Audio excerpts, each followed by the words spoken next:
यह है श्रीमद् राजचंद्र जी की अपनी आत्मा की परमात्मा से अभेदानुभूति रूप परमात्म दशा, जैसे कि श्रेणिक महाराजा ने प्राप्त की थी भगवान महावीर से। इसलिए उनकी उपासना हम जिस न्याय से करते हैं कर सकते हैं। भावी तीर्थंकर के रूप में जैन दर्शन में ये मान्यता रूढ़ है कि भावी तीर्थंकर के रूप में श्रेणिक महाराजा का जीव पद्मनाभ नामा तीर्थंकर होंगे और उनकी आराधना उपासना हम लोग आज से ही करते हैं। जैसे वे तीर्थंकर के रूप में उपास्य हैं, उनकी प्रतिमा, उनके वचनामृत आज उपास्य है, तो भावी केवली के रूप में, सर्वज्ञ के रूप में, अखंड स्वरूप रमणता करने वाले के रूप में क्षायिक सम्यक दृष्टा जो होते हैं, उनकी उपासना उसी प्रकार होना ये शास्त्रों का आदेश है। उपदेश कुल्लक में 800 साल पहले युग प्रधान जिनदत्त सूरी जी महाराज ने ऐसा कहा है, लिखा है। खाइग सम्मदिठी हो हिंती जुगपहार आयरिया तम तह आरा है जाओ जह तिथय रे चोईसम।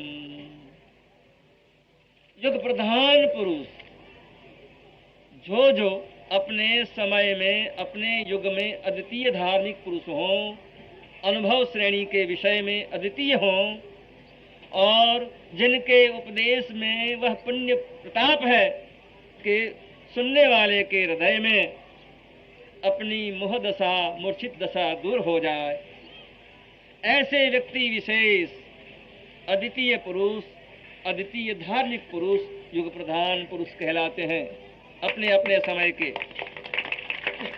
वैसे जैन दर्शन ने 2004 स्वीकारा है।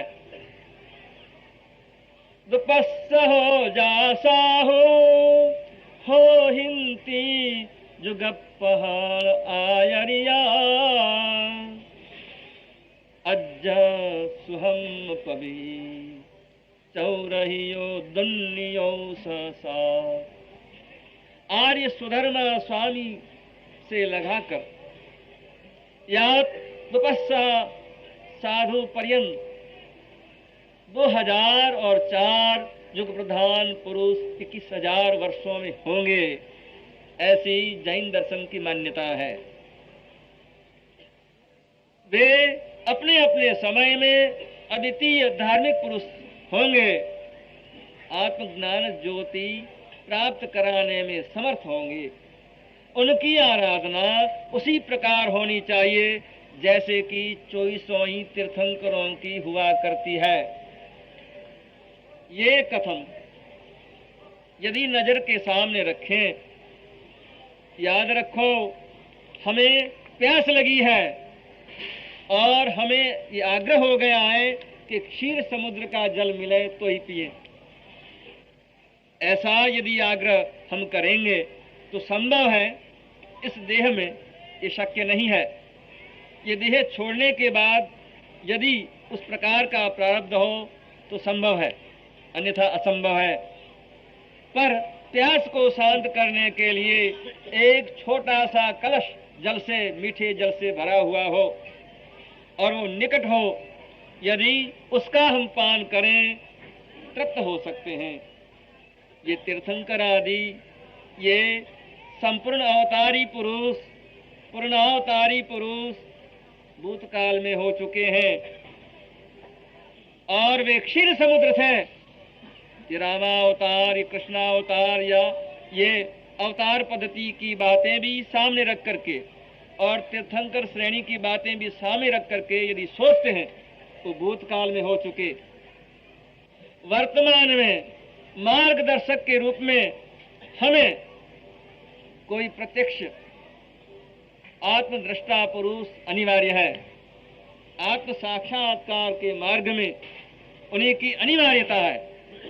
इसलिए प्रत्यक्ष विद्यमान पुरुष, अद्वितीय धार्मिक पुरुष, उसी ढंग से यदि वे एक शायिक सम्यक दृष्टा है तो तीर्थंकरवत उपास्य है।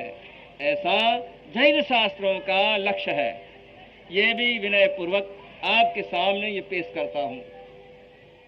श्रीमद् राजचंद्र जी का जीवन अद्भुत अद्भुत है। उनके अवलंबन से जन्मांतर से, इसी जन्म में नहीं, हमारा संबंध इस जन्म से नहीं हुआ है, जन्मांतर का है। इसलिए और उस जन्मांतर की स्मृति भी इस आत्मा को है। इसलिए जो हमें लाभ मिला है वो सारी दुनिया को मिलो, विश्व मात्र प्रत्येक देहदारी को मिलो, ऐसी हमारी मंगल कामना है। अब समय सभा का है थोड़ा, और हमारे अध्यक्ष महोदय, हमारे त्यागी तपस्वी स्वामी ऋषभदास जी, थोड़ा समय मिला तो हम ये भारत भर के प्रसिद्ध साक्षर वर्य अगरचंद जी नहाता बीकानेर, ये सब यहाँ पर पधारे हैं। आपका भी हम कुछ लाभ उठाएं, ऐसी उम्मीद तो हमें भी हुआ करती है। इसलिए थोड़ा सा ये परम कृपालु श्रीमद् राजचंद्र देव, जिनका कि अपनी कलम से शब्द चित्र जो लिखा था, उनमें से एक परिचय कराया। महात्मा गांधी जी ने आपके संबंध में जो कुछ लिखा है, बहुत कुछ लिखा है, उनमें से अल्पांश भी आपके सामने रखा। अब मैं अपना वक्तव्य समाप्त करके ओम शांति।